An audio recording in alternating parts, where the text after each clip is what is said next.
Hey, everybody. Welcome to DFW Real Producers Podcast. My name is Lance Dunahoe. I'm your host this week. And my guest today is Miss Kim Taylor with KTREG Realty out of Justin, Texas. Yep. We're so glad to have you here. We're coming to you live from studioUSA West here in Colleyville. And this is going to be a great show. I'm excited to introduce you to Kim Taylor. I'm a big fan of hers since we featured you in Real Producers back in like 2022, right? May of 22. Yeah. Well, a lot's probably happened. And I'm excited to have you on here to just get caught up on from where you were then to where you are now. So, but I like to start the show before we kind of get into an introduction of who you are and what you do. This is more of kind of an icebreaker. So I got just a few rapid fire questions for you. You ready? Sure. Okay. All right. Here we go. Okay. Sweet or savory? Oh, sweet. Rock or country? Rock. Right on. Beach or mountains? Both. Mountains. Oh, right on. Okay. Chocolate or gummy candy? Oh, chocolate. Right on. Dark. Oh, me too. Yeah. Big time. Dogs or cats? Cats. Oh, right Meow. on. All Got right. a new baby at home. Oh, right on. Okay. More to that on that. Success through hard work or success through smart networking? Hard work. Okay. That's a tough one. Okay, say it again, and I'll go with my first one. Success through hard work or success through smart networking? Hard work. Oh, right on. Luxury condo in uptown Dallas or sprawling ranch in Fort Worth? Ranch in Fort Worth. Who goes to Dallas? Sorry. Just half our audience. Sorry, I'm a Fort Worth girl. Helping a first-time home buyer or closing a big investment property? Oh, first-time home buyer all day long. Oh, cool. Cool. Very cool. Make a difference in a client's life or influence the entire DFW real estate market? Client's life. Be remembered for your kindness or for your industry expertise? Kindness. Right on. I would say that all these questions actually mean anything and they add up to some formula, but it does say a lot about you that you are an interesting person, and I can't wait to get into a few more of these topics with you. So you mentioned cats, and I'll just start with that because that's always a controversial subject, I think. But I have dogs. Okay. I have two dogs. Yep. A Craigslist lab. It's not really a lab, but Craigslist said it was a lab. And then we have a full-blown lab. Then we always had a cat. But since we moved to the country in May, I went to my parents and got some more kittens. And now I have another kitten. And the idea is I'm going to have multiple cats. Wow. Yeah, don't tell my husband. So how many cats do you have now? Okay, so I have 4. Okay. So I have a grown fixed cat. So he just lays around. He's in the house. But then I have 2 5-month-old baby girl kittens, and I have a 5-week-old little boy kitten that is like having an infant again. He is in the bathtub in my guest bathroom at home and needy and whiny. I have to give him a bath after he eats every time. He's driving me nuts. Well, I can tell you from experience, you are one cat away from being a crazy cat lady. I know. My wife, we have 5 rescue cats, and our house is just a cat coliseum is what it is. Well, I mean, I don't do the litter box and everything, so just let them poop everywhere. No. Are they indoor, outdoor? Yes. Okay. So we have a doggy door. Yep. So I train them from the beginning the goal is to get rid of the cat box ASAP. Oh, okay. Yeah. To just go outside. They go outside. Yeah. So out in the country, that cat door is a 2-way door that other things can come into. Have you had any of that? We haven't had that yet. Yeah. Yeah. Thank God. Now, I take that back. I have a great video on TikTok of the neighbor's dog. They have a little corgi. Is that how you say it? Corgi? Yeah, sure. And her name's Amy. And Amy, the other night we were sitting in the media room watching a show, and our 2 labs are asleep, and in comes walking in Amy. It's like, hey, Amy. So she visits on occasion. So I will say, we have a farm out in East Texas. Cats have a different lifespan out in the country. So if they're indoor, outdoor, there's, of course, all the other critters. But so just be preparing your heart for that. That's why you have to have multiple. Yeah, I grew up with a ton of cats. Oh, did you? Okay. One summer we had as many as 36 cats in the garage. Where did you grow up? De Leon, 2 hours southwest of here. Okay. Okay. High school in De Leon? Oh, yeah. They Born had a and high raised. school? Mom and dad are still in the house that Mom brought me home from the hospital in. Oh, wow. Crazy. So all through high school, and then what'd you do? Where from De Leon, where'd you go?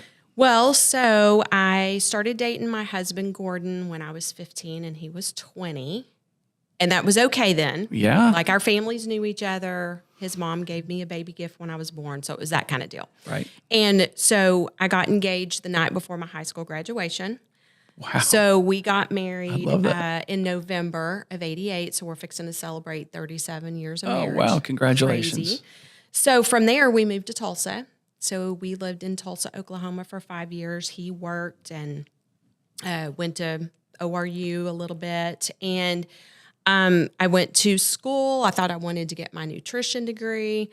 And we moved back 5 years later. And thank God, coming back to Texas, I won't ever leave Texas again. I loved Tulsa, but did not care for Oklahoma. Although, very familiar with Broken Bow now. I will say Broken Bow. Oh, is that right? Oh, yeah. You spent a lot of time up there? Oh, yeah. My sister has 2 cabins. So Oh, very nice. Gorgeous area. So anyway, from there, we moved back to Texas and, just kind of started that newly married, working all the time. We didn't have kids for 7 years. So, Time to get to know each other. Yeah. Yeah. That's important. It is. It's very important. And then once we started having kids, his family or everybody was like, they didn't think we were going to stop having kids. So How many kids do you have? 4. 4. Yeah. 4, yeah. So life was busy. Life was very busy with the kids. And, we homeschooled. Oh, wow. So we That's homeschooled a big for 9 undertaking. years. Wow. Bless Yeah, your heart. so I never worked. Gordon worked and, was the breadwinner and all that. And it's just crazy. My oldest is fixing to be 29 on November 4th. So it's just crazy that he was 4 years old and it was time to start preschool. And this is going to sound crazy to a lot of people, but I felt like I was leading the lamb to the slaughter when it came to putting him in public school. Wow. He was just he was your typical firstborn. He, was a rule follower. He's a very spiritual child. And I just was like, I can't put him in public school. I've got to homeschool him.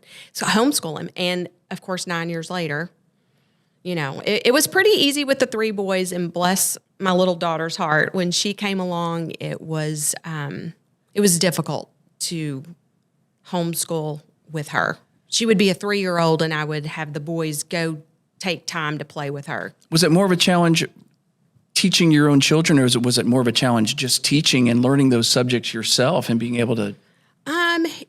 When they're younger, it's very easy. You would be shocked at how little time it takes to get through what teachers have to teach. I mean, you could be done in a 2-hour time span of doing 4 or 5 subjects, and they go to school all day long and be exhausted. And, it was not difficult until my oldest started 8th grade, and then the math started getting really difficult. Right. So I was like, yeah, I'm done. Yeah, pretty much after 8th grade math. Plus, I've always been a little entrepreneurial, and I started doing children's departments at churches. So I had a business partner, and about toward the end of my homeschool days, we got very busy decorating, painting, theming out. Like we did several churches, and we were very busy doing that. So through homeschooling, were you part of kind of a bigger community of other homeschooling kids? Yeah. So there was still all the social. Did y'all ever go into the public school system? So we did. When my daughter, my youngest of 4, was in kindergarten, we put her and Philip in the Roanoke Elementary together, and then Connor and Patrick went to Medlin Middle School together. Okay. So I felt very comfortable with that because I had 2 at middle, 2 at elementary together. How was that transition? It was good. It was interesting, but we survived it. Yeah, right on. Well, so you were raising kids. How did real estate, how did that enter into this picture? Well, when we put them in public school, I started working. My husband had always been a petroleum landman in oil and gas. And so I started working at this oil and gas company and, did a little land work. Then I was an admin. And in 2015, we started seeing a lot of closed door meetings again. And my head was on the chopping block. I mean, we just knew it. They were letting a lot of people go, and the oil and gas industry is just very up and down. My husband had been laid off like 5 times at one point, and he just came to me and he said, I had always decorated and staged for homeowners and realtors for 20 years prior to getting into real estate. Oh, really? I think I knew that about you, that you were pretty crafty in the sense of I have a really good sense of like where things are supposed to go and design. I watched my mom growing up helping friends and just having a painting business and people would say, well, can you faux paint my kitchen? And I'd be like, sure. And then I would end up decorating their house and shopping for them. So I did that for years and loved it. But Gordon told me, he said, I really think you need to get your real estate license. And this was probably in like October of 2015. Oh, wow. So and this is just 10 years ago. Yeah. And I was like, oh my gosh, you're right. Yeah. And you know what he did? Here was the saving grace. He's like, I tell you what, because he knows me, right? I'm going to pay for your classes and sign you up for champions and we'll get this ball rolling. And he literally texted me, okay, you've got to be at this class here, take this night class, take this weekend class. And if he hadn't done that, I probably wouldn't have done it at that time because I wanted to do real estate years ago, but my mom had told me, she's like, you can't do real estate. You'll be gone weekends and nights. You've got so many kids. Good point. I know, but it kind of put a little fear in me. So I was like, yeah, you're right. I can't do it. So honestly, I wish I would have done it 20 years ago. Yeah. But so that's it. I did Champion School of Real Estate, got done in record time. And, the funny thing is we were both let go like November of 2015, right as I was about to take my test. So I had no choice. That first year, I had to do it. And Gordon stayed home. He was kind of a home dad and got the kids from school and made their lunches. And I would get dressed every morning. And I worked for a brokerage, very small boutique brokerage that provided Realtor.com leads. And there were only like 3 or 4 of us in the office. And I got dressed every morning and I would claim a lead. And it was back when leads were good. And they would be like, I want to go see this house. And I would be like, well, send me your pre-qual letter. And I would get in the car and hit the trail running. And man, I would just get them under contract. Yeah. And I mean, I did like 28 deals, like 4.7 million my first year. Wow. I mean, so it was fire hose in the face. Yeah. But I wouldn't have it any other way. Well, and then like fast forward 5 years ago when I think I first met you, we sat down talking about Real Producers. You were only 5 years or so into this, and we're already had your own brand, your own reputation, but then since then have built that brand into KTREG Realty. And tell me about that kind of transition from just individual agent to then deciding that you're going to be a broker and start a team and really brand yourself. How did all that kind of come about? Well, I learned early on that I am not good by myself, right? I mean, being an individual agent was just reminded me of like just being on an island by yourself. And so I knew that I not developed, but kind of, what's the word I'm looking for? Just group? Came up with hashtag better together. Now, granted, it's been around forever, right? Yeah. But I knew for me, I was hashtag better together with other agents. So I kind of pulled myself. I'd always led Bible studies. I'd always done lots of stuff, and I kind of pulled away from a lot of that in a growth period. And I felt like the Lord was like, now it's time. So I started my team, and it's kind of funny. we started the brokerage just a year ago in June. So I guess we're about a year and a half in. And I was talking to another broker the other day, and she's like, well, what do you think? How do you compare having a team to having a brokerage? Yeah, great question. No comparison. Really? Yeah.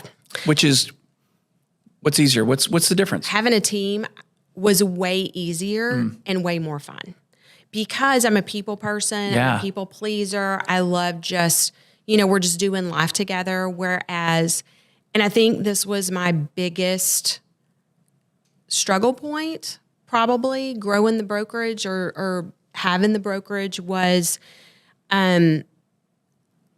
taking that team lead hat off because a lot of my agents came with me and taking that hat off and putting a broker hat on because there has to be a line, right?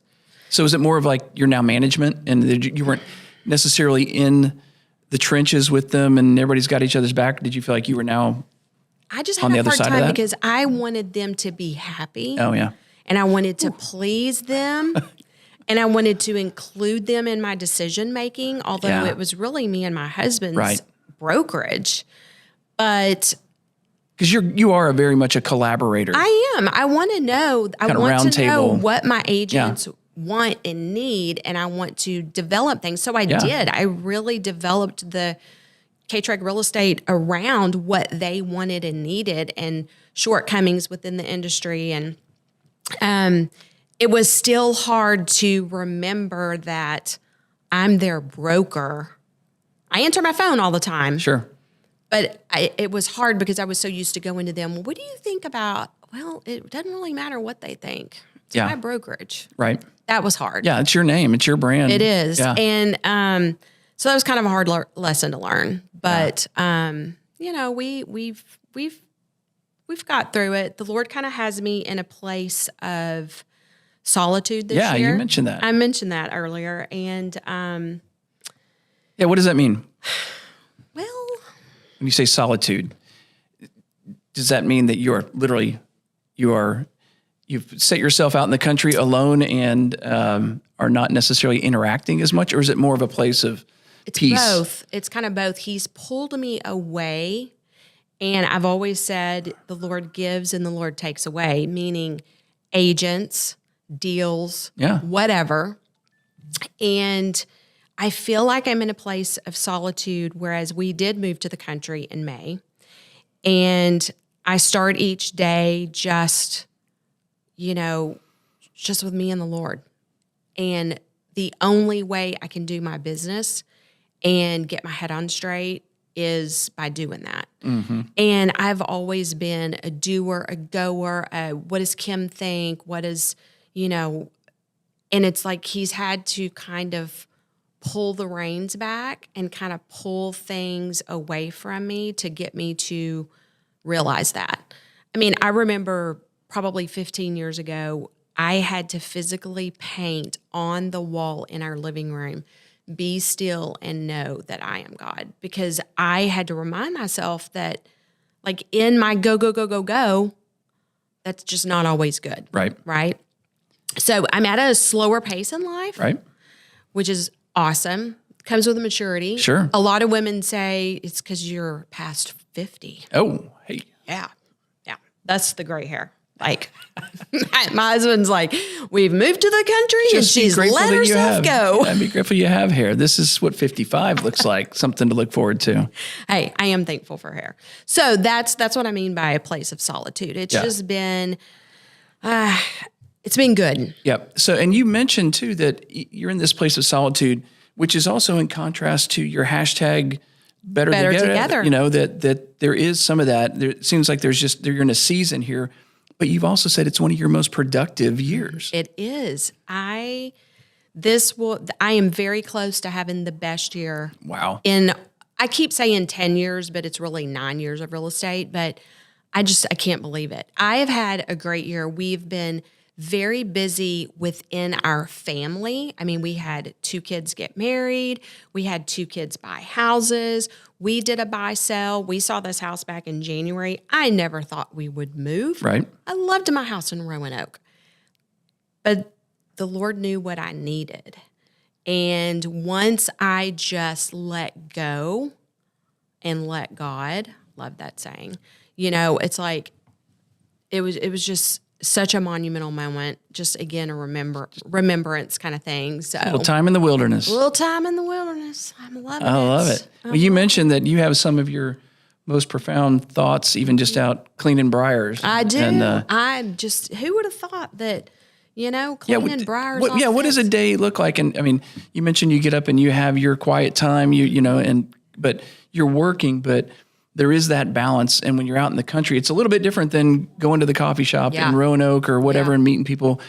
But you're doing things now that sounds like they've tapped in and woken up some other things that have been pretty powerful for you. It has. I mean, even a lot of people just aren't going to get this, and that's fine because there'll be a few that totally this resonates with. But like I had a rake the other day, and I was just so irritated because our neighbors that own 5 acres on the other side of us, we're kind of separated by a little ravine. And we made an agreement when we moved in. We said, okay, we're really not going to clean this out because that's kind of our privacy over by our fire pit area.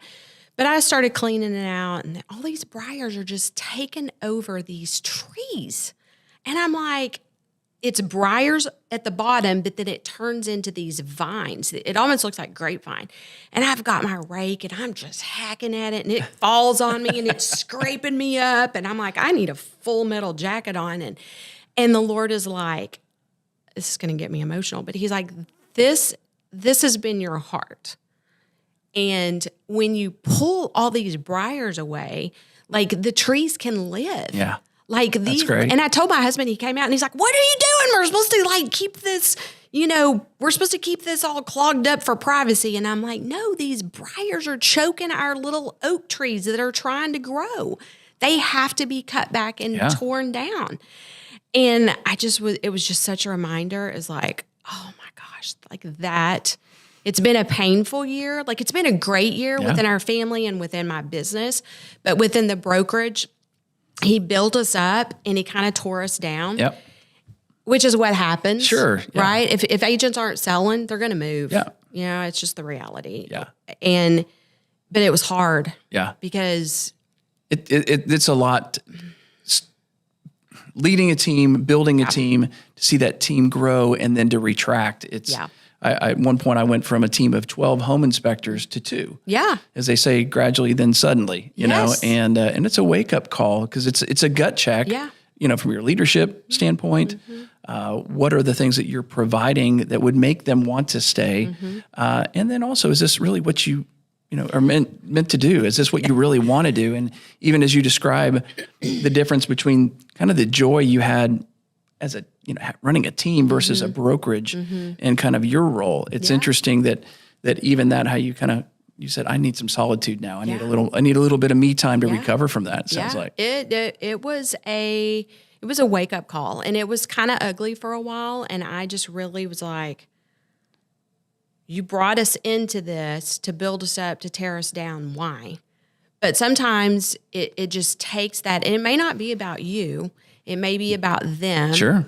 It may be about, I don't know, but it's been a challenge. Yeah.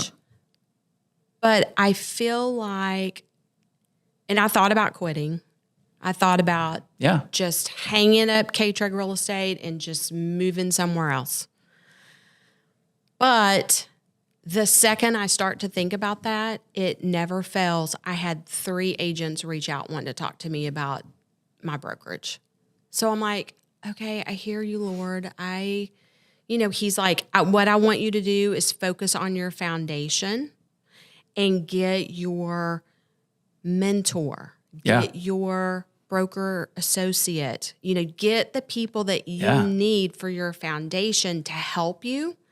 Because going into it next time, I'm going to be a broker, not a team lead within a brokerage, if that makes sense. Yeah. Right? This you're like Rocky 3 right now. You kind of gone into the feel more like a butterfly. Oh, okay.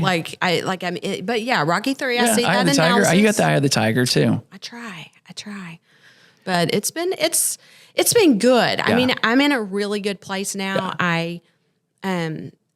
In that process, you always have to check your heart.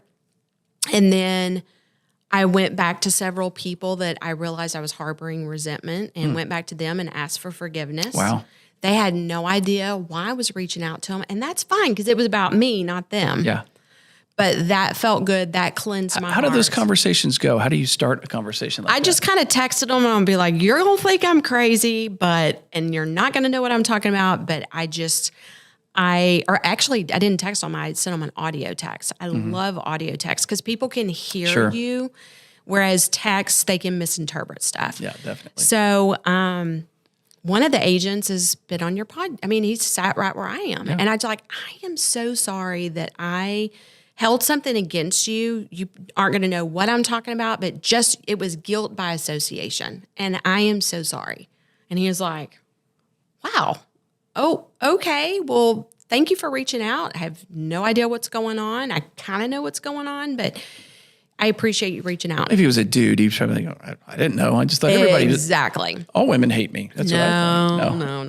It was good though. So I had to do it for myself, and I had to do it with a couple of agents and a couple of title reps. I just got all my bases covered. Yeah. And, so it's just important, just kind of like waking up every morning, and having a fresh start every day. I just knew I needed to do that just to get those things behind me. And, I'm anxious to see what 2025 is going to hold. I mean, I'm just kind of like, let's just get done. Yeah. What do you think? What's on the horizon for you with KTREG? Of course, we're, I think by the time this podcast launches, we'll be just past the election or around the election. Yeah. And regardless of the outcome, please vote. Yes. Hopefully you voted. Yes. But regardless of the outcome, life's going to move on. And but what do you think 2025 is going to look like? You're having one of your best years. Do you feel the momentum coming into 2025? I do. I feel, and I've said this before to several agents, it just didn't quite happen the way we thought. But I feel like there's a tsunami. And the waters have retreated. Yep. And they've been out there a while, but we've seen some waves. We've seen some ripples trying to come back up. But I feel like there's going to be a tsunami coming regardless who's in office. Life is still going to go on. We're still going to buy and sell real estate. We're going to get through all the NAR stuff. It's not that big of a deal. Right. It's kind of shaken out who has their head on straight, who is not being a secret agent, who is the go-to, who's the one out there providing information, who's doing their social media. Yeah. I can't tell you over 5 years how many agents I've trained, and I could count on these fingers how many actually do what I tell them to do and are doing social media the way they should. Right. Agents just, they don't listen, they don't. Anyway, so that's a whole nother story. So anyway, 2025, I'm very excited. I think it's going to be a great year. So besides being a great guest on the podcast, what are some of your other social media strategies, and what do you tell your agents? How do you advise them on that? Because I don't buy leads, I tell agents all the time, your best leads are the people that know, love, and trust you. Hands down. Buying cold leads, people have no loyalty. For me as a broker, 9 times out of 10, it's a waste of money. I'm worried all the time. Is this agent even calling? Are they texting? Are they doing what they're supposed to be doing? But social media is critical. It's critical. Is that what your question was? Yeah, that's it. I already forgot. Well, no, I love that because I know you, first off, as everybody can see, you're very authentic. You're very transparent. And even on your social media, just that way too.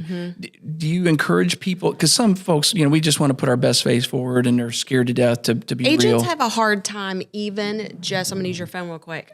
I tell them all the time, just pick your phone up and do a video text. Agents can't even do that to their current clients. Wow. If you can't video text, you're in trouble because who cares what you look like? Who cares? Listen to me. I sound like a hick. I mean, who cares what you sound like? Here's the thing. Here's what I love. I'm getting through to my audience because the first thing they say to me when I see them out in public, oh my gosh, you are so busy. You are all over the place. And I'm like, yay, my social media is working. Like all I was doing was raking briars off That's the tree right. this I'm week. just telling you what I'm doing this week. And my motivational Monday, everybody just loves my motivational Monday. It's great. just funny. I mean, I know a lot of agents roll their eyes because they know what I'm doing, but Sure. it's working. Yeah. It's working. Yeah. Well, that says a lot. So 2025, just continue doing that. It sounds like it has. Bring it on. Yeah. I can't love wait. it. Yeah, I can't me wait. too. I'm hoping to get a buyer's agent. I'm hoping one of my sons about got him talked into, maybe coming on and helping. And like I said, looking for a mentor and a broker associate, just praying those people in that the Lord brings the right people. And I'm really excited about, 2025 and everything it holds. Look at you. Well, look what I found, by the way. I don't know if That was when my anybody hair else was can long see and dark. this. So it's so fun to catch up to you because this was May of 2022 that this was That was a featured. dream come true. That was on my vision board. Oh, I love that. On my vision. love that. Now Isn't that powerful? to make the front cover. Well, that's what I'm saying. At some point, we'll be doing a Where Is She Now? And it's probably going to be right there at some point. I cannot wait to share that story. So, well, Kim Taylor, thank you so much for coming on and just sharing your heart and sharing your journey and Absolutely. and the things that you're hoping for 2025. We really enjoyed having you on as a guest on the DFW Real Producers Podcast. And folks, you can find us here every Tuesday, same bat time, same bat channel, coming to you live from Studio USA West. Thank you for joining us, and we'll see you next time on DFW Real Producers.